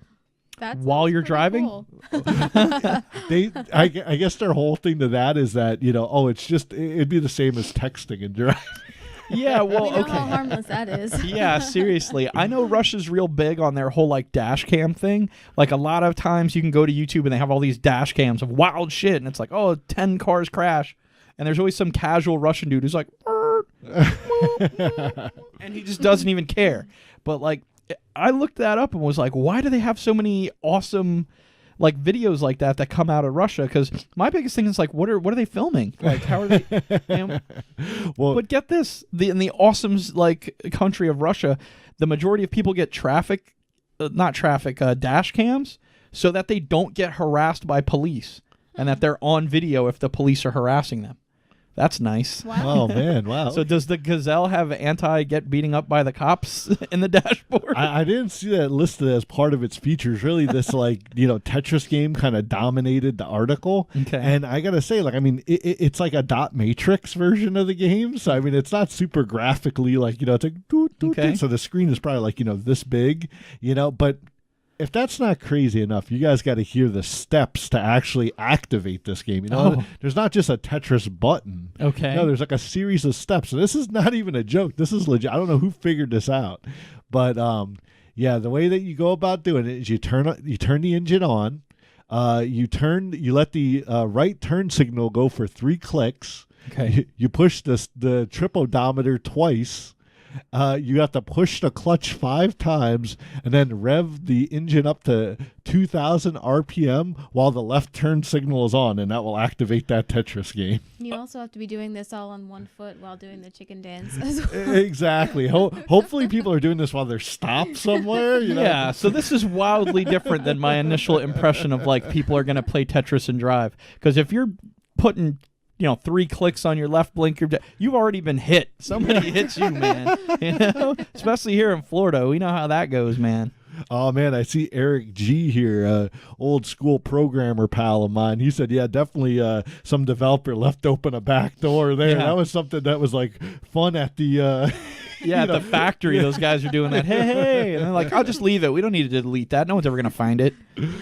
I see a lot of love getting thrown out here for Dead Space. If there's games you guys want us to talk about, man, we could do whole shows based on different horror video games, different mobile games. I see different stuff kind of popping up here, but I got one additional news piece for just some latest news that just came out tonight, which I want to get in everybody's in their mind, because I know a lot of people that I'm friends with are big fans of this. Have you guys ever heard of the game Devil May Cry? Yeah. It's like what's funny is that was originally supposed to be like a Resident Evil spinoff, but then it was like, oh wait, it's original enough, we're going to do its own. Yeah, I think I don't know if there was ever a movie for it or not, but either way, they made 4 Devil May Cry games, and they were they went the Hollywood route, and they were like, hey, let's go ahead and reboot this. Okay. Everybody hated the reboot, very common. They did totally Hollywood route of reboots. Exactly. Make it sucks. Everyone hates it. Yeah. So it just was announced tonight that the original developer said, yeah, you know what, we're going back. We're going to make Devil May Cry 5. and like it's going to be we're going to have all the characters come back. Like it's pretty much like they're trying to say, hey, you know that remake, let's just pretend that didn't happen, So we're going to go back to the original story. So yeah, same thing, it's going to be a couple years in development, so we're probably not going to see that till almost like maybe like 2020, but yeah, you heard it here first on the Power You'll Hour. get Devil May Cry 5 Homecoming, which is basically don't pay attention to the ones in between. Exactly, and that happens sometimes. Yeah, but that's what it does. But that's gonna wrap us up for this edition of PoDunk News. Hope you guys enjoyed it, and like I said, shoot us a message if there's a video game you guys want us to talk about. Absolutely. Hey, while we're here in the newsroom, you want to just run through those events real quick? Oh yeah, we could jump on that. Yeah, let's do that because I know we're running a little long already. I don't want to keep you guys out too late. Sure, man. Well, we like to always talk about events that, me and El Bandito would go to. But, we know sometimes, people are like, man, some of these rock and roll, some of these horror movie events, like I can't bring the kids, So this week I decided, I'm going to bring something that is, rocking, but also is family orientated. Because Sunday, December 3rd, down in the Kelsey Theater in Lake Park, Cuckoo Kangaroo is coming to town. Nice. Do you remember these cats, El Bandito? We saw them at Nerdapalooza way back in the day. Yeah. They're a lot of fun. They're pretty clean. They don't, I know even like some of the elementary schools will actually have their, DVDs and stuff like that. So, but it's cool. It's like they're like it's almost like Sesame Street meets the Beastie Boys. Yeah. But with none of the language. Does this sound like anything you might be interested in, Kelly Jade? I'm interested in it already. Just by the name, Cuckoo Kangaroo. That's something I gotta check out. And they're a lot of fun. They bounce around. They bring balloons, and they have do you remember those those parachute things that you used to do when you were a kid? Yeah. I think they bring one of those too, and the kids can. So it's just a lot of fun. It's a lot of crowd interaction. Well, being that it is a more family orientated event, it's actually the doors are opening up at 4:30, and the show will be over by 8 p.m. It's $12 in advance, so if you go and buy your tickets now online, you can get in a little cheaper, or it's $15 at the door. So it's still pretty affordable, bringing the kiddies and stuff. Unfortunately, there's no. I know people are already like, "Hey, is there a child state?" No, it's pretty much it's 12 or 15. That's what you're getting. But also some more news that excites me is opening for Cuckoo Kangaroo is MC Lars. Oh, nice. One of the Nerdcore originals I know me and El Bandito have seen many times. Absolutely, man. Yeah, he's always killer to get out and check out. So make sure you hit up the Kelsey Theater. That's Sunday, December 3rd. That's this weekend coming right up. It's going to be down in Lake Park. Starts at 4:30, guys. Get down there, check them out. Tell them the Power Hour sent you. Oh, yeah. All right, let's jump back into some Agents of S.H.I.E.L.D. news because, we're talking about news and stuff going on here right around the corner. And, man, Agents of S.H.I.E.L.D. is right around the corner. Oh, yeah. So, yeah, December 1st, that's this Friday, they're coming out with a 2-hour premiere of Season 5 Agents of S.H.I.E.L.D., man. It's a special 2-hour premiere. And hopefully it'll be available right away on Hulu. Are you excited for this, Kelly Jade? I am, and I saw that they've actually released, I think, the first 17 minutes of the first episode. For those of you who want to get kind of a sneak peek, I haven't watched it because I know that I'm just gonna want more immediately, so I'm just saving it all for to watch it once. But I'm so excited. I will be in front of my TV ready. Absolutely, man. Now look, we wanted to do a whole recap of season 4. We're just running out of time, so we're just going to blow through real quick and tell you a little bit about season 4. Ghost Rider showed up. They had a problem with some LMDs. They all got sucked into the framework. This crazy LMD named Ada wrecked shop. Man, go back and check this season out. So much cool shit happened that we couldn't even pack it into this 10-minute segment if we tried. But you know what? They had some new cast members that I just want to give a plug to. They had Jason O'Mara came in as the Patriot. Ooh. They had Gabriel Luna came in as Robbie Reyes, which was fantastic. John Hannah still stuck around as Holden Radcliffe, and they were able to bridge the gap between Ghost Rider and the Darkhold and making the LMDs. So that they're not just like, hey, we got technology that's super fancy. No, it had a weird mystical magic component that made it way better than it should have been, and it helps the story make a lot of sense. Again, one of the things I love about this, they pay attention to those details. Last but not least, they got Mallory Jansen coming in as Ada/Ophelia. Oh man, well, dang, they're definitely, you know, they got a powerhouse of new talent coming through the door, and like you said, I really like that whole, like, rather than just being like this whole season's about Ghost Rider, you know, like they really like are like, all right, that's you know, this 6. I mean, I'm sure he has an overarching kind of part in the story, but it's cool that, you know, they did the thing with the life model decoys. Yep. Like you said, I mean, the framework, that sounds familiar, and like you said, the whole LMD thing, I could see that causing them some problems. No, absolutely. Now, Kelly Jade, what moment do you think was, or what arc do you think was your favorite out of the 3? That is a really hard question because I really liked the Ghost Rider arc because I didn't really know too much about Ghost Rider, except for, of course, the Nicolas Cage movie. Yeah. But I really liked what they did with him, you know, during his arc and how they told his story. However, I also got really, really invested in kind of the LMD storyline and when they went into the framework, which it was kind of like an alternate, you know, reality for some of these characters. And we got to see Ward again in the framework. So I was very excited about that. So yeah, I don't know if I could pick one. I really enjoyed like season 4 as a whole. And I liked the way that even though it had each individual arc, they all tied together very, very seamlessly. And so it was just very enjoyable. It would definitely be difficult to pick a favorite. But I have to say the first episode of the framework arc being titled What If, you know, based off of the old Marvel Comics What That's If, cool. man, just stole my heart. And from then on, when every episode was like, you know, hate to spoil it for Senior Bull, I don't think he's gotten this far yet, but every episode starts off as Agents of Hydra. Oh, because okay. the framework has them all totally brainwashed into thinking that they're actually Hydra agents, you know? That's funny. I was reading an article about that, and I saw that pop up, and I'm like, well, that's an interesting... So did they even change, like, the title card? Dude, everything. Like, that's cool. That stinger that comes up changes every arc. So they have one for Ghost Rider with fire. They have one all robot stuff for LMDs. Yeah. Then they got an Agents of Hydra one for, like, the framework. And I have to say, man, whoever's doing them titles, dude, you are the man. Those things look amazing. I'm sure it's a team of people, but all you guys are just great. But yeah, the whole framework arc to me, leading off of the LMDs and then wrapping up with kind of more Ghost Rider action at the end, just was so brilliantly done. And I have to say that all of the personal storylines in it, especially with Fitz, you know, and these people kind of seeing what they would be like if only certain things in their lives got changed, you know, and what kind of people they would be if their nurture changed and, you know, their upbringing, they're growing up, you know, because the framework is rewriting their own memories to think different things.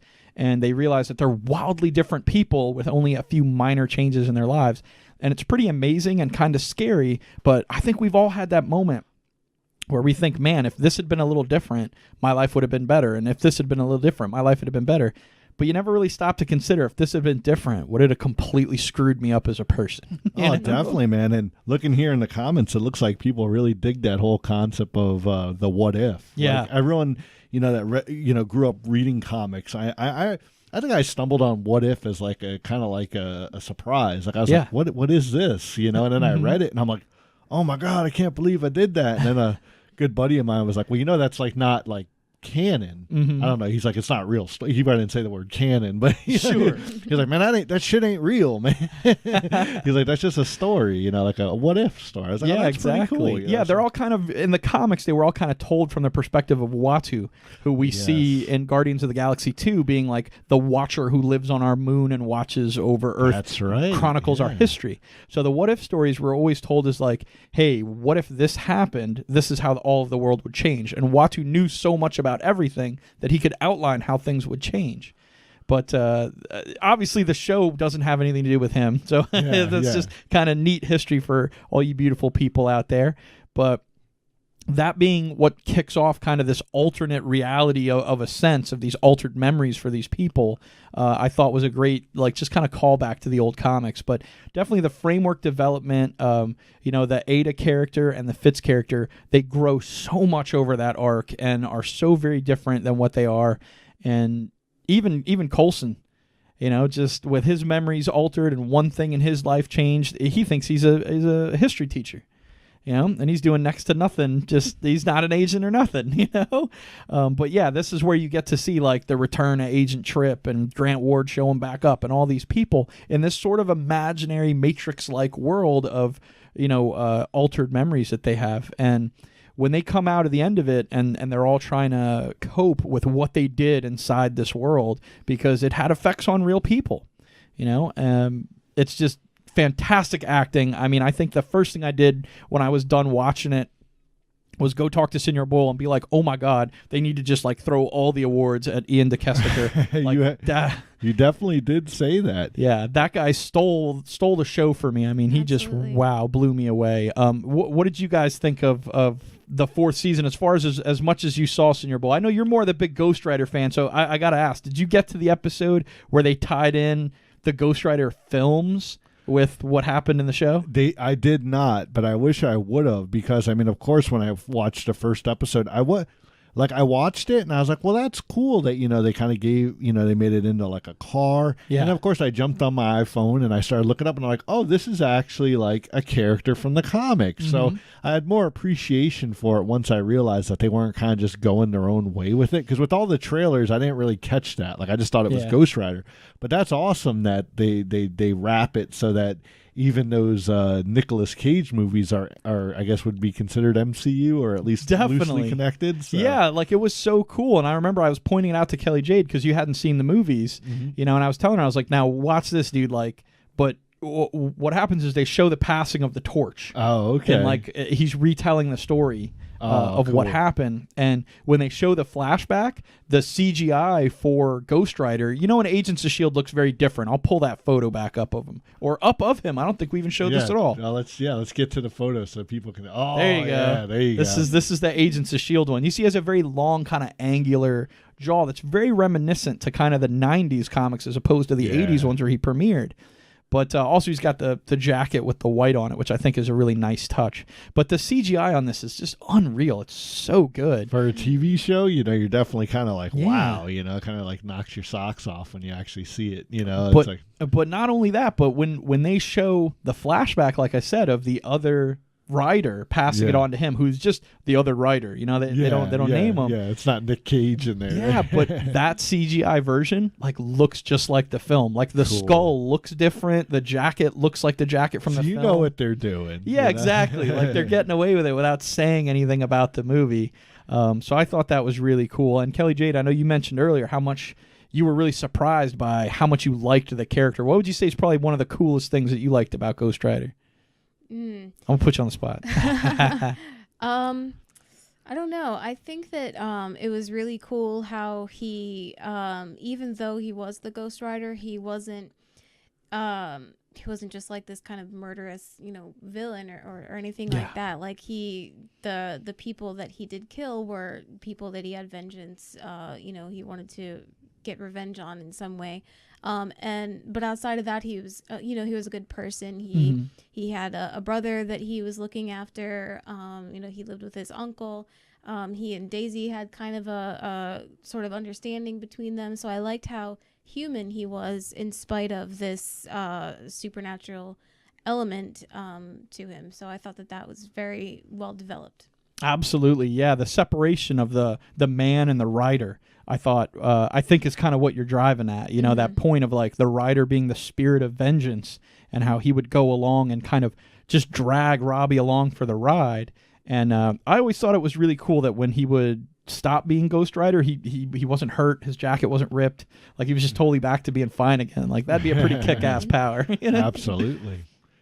But I know one of the things we've talked about, outside of being on the air is the big bad that they're going to face, or at least one of the big bads that they're going to face this year. Oh, yeah. You want to talk about some Season 5 stuff? Real quick, I think I got a photo here of, here we go, Ada. So this is Mallory Jansen, who plays Ada/Ophelia, whether she's in the framework or in the real world, and she was the LMD. I should have pulled this up earlier, guys. I'm sorry. I was snoozing on you here. But fantastic actress. Oh, my God. So hella good. Being this completely robotic person in some scenes, to being the real person that she's based on, to being a framework version of herself, which has feelings and stuff like a normal person. And then just going from there. I mean, super job. What did you think of Ada, Kelly Jade? I thought she was great. I thought that it was really cool how the actress was able to kind of embody 3 different personalities so well, and each of them kind of had their own characteristics and their own identities, and you know, you could really believe it was 3 separate people. So I really thought that she knocked it out of the park. Absolutely. And I have to say, when she first comes out of the framework with Fitz and the two of them are talking together, kind of in containment, like they were both being isolated because the shit they did was so flawed that they were like, nope. And, you know, Fitz and Ada have this moment where, like, they thought they were kind of a couple in the framework, but now that they're back in the real world, he's like, well, you know, Simmons is like my girl, man, I can't really. But he's being a little ambiguous and a little vague, and he's like, you know me, you know my heart's only big enough for one person. And she's like, oh, I know, it's so good, it's okay, it's all right, you know. And she's, in her brain, like, I'll help you break up with Simmons or kill her or whatever messed up shit she's thinking. But just that moment where he's like, hey, you know, Simmons is the girl for me, you know, and Simmons is watching on a video monitor, and you can tell she's all broke up, and she's like, oh, yes, because she's afraid that he's really going to still be in love with her because he thought he was in some other made-up world.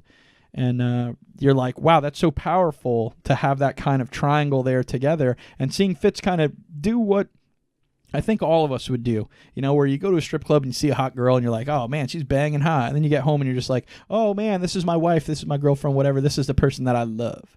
You know, it's totally different than being like, oh, this is some, you know, fantasy person, you know. So when he tells Ada, yeah, you're kind of the fantasy person, man, in that moment when she loses her marbles, it's just like, what? Oh, my God. And I was like, wow, man, the two of them, Fitz just being terrified by her reaction. I have to say, I don't think I've ever seen a TV show scene with as much drama, emotion, or that moved me in my seat, on my ass, on my couch at home, as much as that freaking scene. What did you think, Kelly Jade? I know we watched that kind of together, so. Oh, yeah. I mean, same reaction. I thought that it was, you know, very well acted. And very just, you know, really made you feel the moment with both of those characters. So I really, really liked it.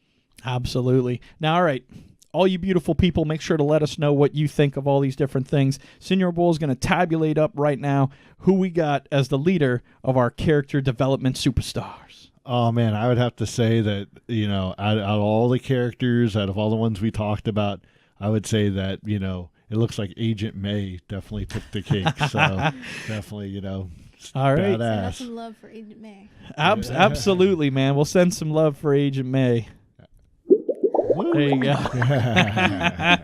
Yeah, she absolutely rocks between her development all through her Bahrain story arcs and everything, which again is just constant throughout the whole show. The reason they call her the Cavalry, all of her drama between Agent Ward, moving on to you know, Andrew, aka Lash, and then finally ending up hopefully getting together with Agent Coulson here in the upcoming season, man.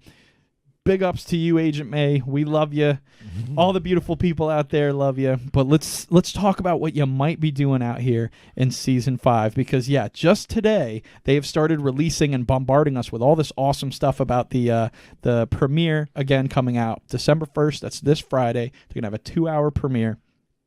And obviously, the last episode had a total, like, wow twist ending where everyone ends up in outer space, man. What'd you guys think of that when you saw that they were going to be in outer space? Well, when I saw the preview for that, I was kind of like, well, this is definitely advanced farther than what, you know, just flying around on the Zephyr, you know? Like, it's just kind of like, you know, I was just like, well, but, you know, with the popularity of, like, Guardians of the Galaxy and stuff like that, I think it's a good step for the show to go because I know we didn't mention this earlier, but Agents of S.H.I.E.L.D. will tie in with the upcoming Infinity War movies. Yeah. You know, like, well, the whole thing is that everything Marvel related is supposed to come in. I know there's a big thing right now with the Netflix shows because they're like, some people at Marvel are like, oh, well, we kind of want Daredevil to be this way and not that. You know, it's just they'll figure it out. Charlie Cox is Daredevil. Don't put in a different. Don't go DC on this. You know, they're gonna go throw Affleck back up there. Yeah. Oh God.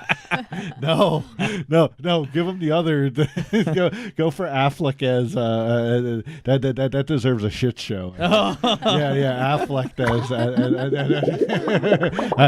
Give him another one for that. Anyway, I'm only giving him one. I like that Daredevil movie. I thought it was good. Yeah. I like Affleck, man. But no, I do like Affleck, but I mean just that movie itself. Like the show, like Kelly Jade, if you've only seen the movie, watch the show. It is so much better. Yeah, But yeah, I've been hearing that it's something I need to watch. So yeah. I don't want to jump the gun. I definitely want to say some stuff about The Enemy that I've seen so far. But Kelly Jade, what do you think of the upcoming season? I am really curious to see how they pull off this. Them being in space and how they are going to tie that into Infinity Wars, because they've done such a good job so far, tying into the rest of the movies. But I'm really anxious to kind of see what they're up against, because I feel like in the first 4 seasons they've kind of thrown everything they can at these guys, and now they're really stepping it up a level and saying, okay, well, they've faced everything on Earth, or almost everything. What can they face beyond Earth? What new kind of aliens and troubles and things like that are out there for them? So I'm just really curious to see where this goes and how they handle that transitioning of setting between, a familiar space and something completely unfamiliar. Absolutely. Well, I mean, definitely the inclusion of the information between Infinity War that we're getting now and the end of Thor Ragnarok, which we won't spoil for other people, but they're in outer space. I mean, so there's outer spacey elements that look like they're all going to tie together as part of this lead into Infinity War. But one distinction I want to make that I think is super cool is, like you said earlier, Coulson's death in the Avengers Senior Bowl was one of the most prominent moments in the entire film. It was really the glue that kind of held it all together, and was even shocking for the audience who had seen Coulson in 3 or 4 other movies at least now. So Joss Whedon, when they asked him to be the showrunner for this Agents of S.H.I.E.L.D., he was like, dude, you cannot bring Coulson back to life. Like, that would belittle what happened in the film. So they kind of made this compromise of like, okay, yes, it's fine for Agent Coulson to come back to life, but the Avengers can never know about it. Okay. So how that gets reconciled with their activity in Infinity War is something I really want to see. Are they going to have some clever way of working around it, or are they going to boldface be like, nope, he's alive, he's totally legit? What about the confrontation between Loki and Coulson? Yeah. I mean, I'd still be pretty pissed off. Hell yeah. That whole Tahiti scene didn't look like it was fun. I'm pretty sure he was begging to just killed. let him die. Yeah, he was like, let me die the whole time. Exactly, yeah. So all this is going to culminate in space, and so far in outer space, man, this 17-minute preview that came out today, I think we're all kind of holding off to just watch the premiere at the end of the week. So we're sorry if we don't have too much information, but what we can tell you is that the show has already pitched out that the Vrelnexian will kind of be the big bad in outer space out there. Let's get a look at this guy. We do. I got a graphic for it here. Let me see if I can pull it up. So, bam! This is what this dude looks like. So, it's supposed to be an insectoid type alien who does walk around on his hind legs like that. They originated back in Thor number 212, which is going back away. It's like 1973, I believe it is. So, it's really going back into the vault, like I said. How Agents of S.H.I.E.L.D. does. They kind of breathe new life into these kind of offshoot comic book villains and characters, and then just pumps new life into them, man. So we're super excited to see that thing kind of show up on screen and see, man, how that's portrayed. I mean, I know their graphics and special effects department is just second to none. They're absolutely extraordinary. But to kind of propagate this sort of creature on a continual basis in a TV show, that might set them back a couple books. Well, I will say that, of course, after I saw this picture pop up, I had to go look up some screenshots. Like I said, I'm not as invested in the show as you guys, so I was like, let me just take a peek at this, and I have to say, just like anything Marvel, it's top notch. Like, they make this thing like, I mean, if you just imagine that in like real life, you'd be like, holy shit, that's freaking really scary. I look at that and I think it's like the creature from District 9. Justin K here said this thing has no pants. Like, did they just have this thing? I feel bad. We should have moved that graphic over. I'm sorry, Kelly Jade. It's like I'm pretty sure that's a tail that's poking you in the head. So didn't feel good about that. But yeah, it seems like, I don't know if it's going to be the whole series long villain, but it looks like this thing's going to be giving them some early season troubles, like from the get-go. Absolutely. It's probably going to be like their first arc thing, with Infinity War. It may shake up their arc telling, but they've been so consistent on the 3 arc sort of formula that I'm pretty sure that's going to continue and hold strong. And I have to say, with some of the characters being Inhumans like Yo-Yo and Daisy, both going out there, Quake, both going out into outer space, they're going to have kind of a leg up if other cultures recognize that they're the work of the Kree. Is that good for them? Is that bad for them? Sure. We don't know. They have said that Kree will be involved in the season somewhere. So Now, there you go. correct me if I'm wrong, but like even Project Tahiti was only supposed to be used if it was an Avenger who died. Yeah, it was for a fallen Avenger, which again is one of those iconic moments where Coulson tells Nick Fury that it's only supposed to be used for a fallen Avenger, and he's like, yeah, it was. Oh, that's pretty cool. That's awesome. But we're Right in the feels, bro. we're getting a lot of comments here about that. What is this thing called again? It's called a Vrelnexian. That's the best pronunciation I can get. It's VRELLENIXAENXLF. I don't know. I got lost in there somewhere. It was the 70s, everyone. It was. I know. They were just like, hey, man, how'd you name it? I was high as a motherfucker, man. It was Green Friday. I got me some stocking stuffers and just blew my head up. Party Man Will says that's what he looks like when he comes out of watching a new DC movie. That's very true. That's very true. I didn't even think about that, but good call out, Will, because you're right. That is absolutely you. That is also what you looked like when we were watching the first Underworld movie together, and you didn't eat lunch, and we're eating popcorn, and I glanced over, and that is what you looked like, just like. That's awesome. But anyways, it looks very interesting, though. It does. Yeah. It looks pretty exciting. So, Kelly Jade, what have you got as far as predictions coming in to the 5th season? What do you think we're going to see? What would you like to see? As far as what I think we're going to see, I don't really have any predictions because this show is just kind of impossible for me to predict. But I'm really hoping to see kind of more Daisy and Ghost Rider and kind of see their dynamic. But I'm also curious to see how this all, again, ties into the Infinity War arc. Mm-hmm. And how they handle that with their own storytelling. I'm really curious to see if they get back to Earth, how they do get back to Earth, if they do, how long it takes them, is everybody in the same place, or are they kind of scattered out in different, places, Mm-hmm. or are they like in a prison, or it seemed almost like Coulson was kind of getting ready to go do a job or something in the last episode, kind of teaser. For season 5, so I'm just really curious to see how this all shakes out and how it all really kind of comes together and how they get out of the situation that they've found themselves in. So absolutely, I super agree with you. It's so hard to predict what this show might do, but I can definitely throw out a few things that I'm like, this is what I'd like to see.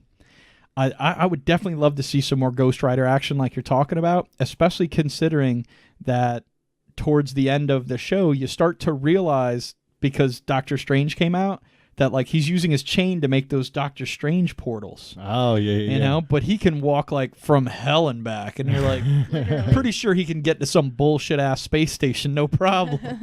So yeah, getting to see some Ghost Rider action. I'd love to see a nod to Guardians. I think that's the one thing that we really kind of haven't seen. It's always been pretty loosely based around Kree and alien stuff, but a pretty definitive nod to Guardians, I think, would be something that I'd really love to see come out of this, especially with the guy in the trailer thing that kind of looks like he's dressed like Star-Lord. I mean, come on, Well, I think I have a prediction here. Sure, what do you I'm got? gonna go all Garth.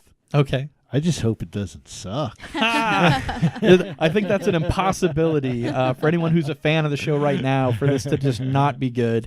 I want to see Agent May really beat down some weird alien. Because she's so good at beating people up, that it's almost like, man, she's just great at beating people up. But it's she does. Yeah, but it's send in the cavalry, man, and I want to see the cavalry kick some alien ass. I think that'd be really good. Other than that, I just hope Mac has a shotgun axe in space. I hope he gets a shotgun laser gun. I think that would be super cool. That's a running gag to the show that I know we love, and I don't want to see it stop running. Well, we definitely had a great time dedicating this whole show to Agents of S.H.I.E.L.D. If we've piqued your guys' interest, or if you're already fans, you can go back and you can watch this on Netflix. All 4 seasons are available. As we've mentioned, the new season's kicking off this Friday, so I mean, hey, if you watch a season a night, right, you could probably get there. Oh yeah, man. Totally, that's totally reasonable. I mean, that's No what problem. you guys did, right? But absolutely, man. It's definitely piqued my interest. I think I might have to go back and get caught up. Absolutely, man. I definitely think you should. Like any show, their best stuff always comes after being out for a little while. Sure. So not every show's a Daredevil or a Jessica Jones that's just engine gonna running a little bit. Yeah. Most shows, especially on cable or on network stuff, they're not gonna give them a super ton of money right up front and things like that. And Agents of S.H.I.E.L.D., you can even tell, man, if you go back and watch the first season and watch the season 4. You know that budget's different, man. But they do such a good job of their character work and their story work, which are things that don't cost money, man. It doesn't cost money to have a good actor do a good performance or to have a great writer write a good story, Absolutely, man. But yeah, definitely it seems very interesting. I look forward to hearing what the review is of the 5th season as it gets kicked off. Absolutely. So thank you guys again for joining us tonight. Give some thumbs up, some love, some like, and subscribe on our channel out here. If you liked Agents of S.H.I.E.L.D. and, hanging out with us tonight. Otherwise, I'd like to thank Kelly Jade for coming in, talking to us about Definitely. Agents of I S.H.I.E.L.D. had a really great time. Like I said, I'm loving this show. I'm happy to talk about it, and I appreciate you guys bringing me on. So Absolutely, man. Yeah, and thank you. Like El Bandito said, thanks to everyone for partying with us for the last hour or so, and throwing up all the comments. I've had a blast reading them here, and yeah, it seems like man, I think next week we're gonna have to open up the options for people being able to say what video game they want us to talk about. I mean, because we're getting a lot of things here during the video game news and stuff like that. It seems like that might be a really fun topic to kind of throw it out there and see what we can throw dialogue on. Heck yeah, man. It sounds awesome. Well, you guys just decided it. Next week, we'll be back Monday night, 9 p.m., talking about video games, and we're going to talk about anything you drop in the comments, any game that you drop in the comments. We'll talk about it live right here on Facebook Live with you guys. Thank you for joining us here at the Power Hour of Love. We'll see you all next week. Otherwise, you can catch us on YouTube, or we'll repost this video so you can check it out if you missed some of the beginning or whatever, or you could join us every Thursday night at 10 p.m. over on PoDunk Radio. Absolutely. Have a good night, everyone. good night. Yeah.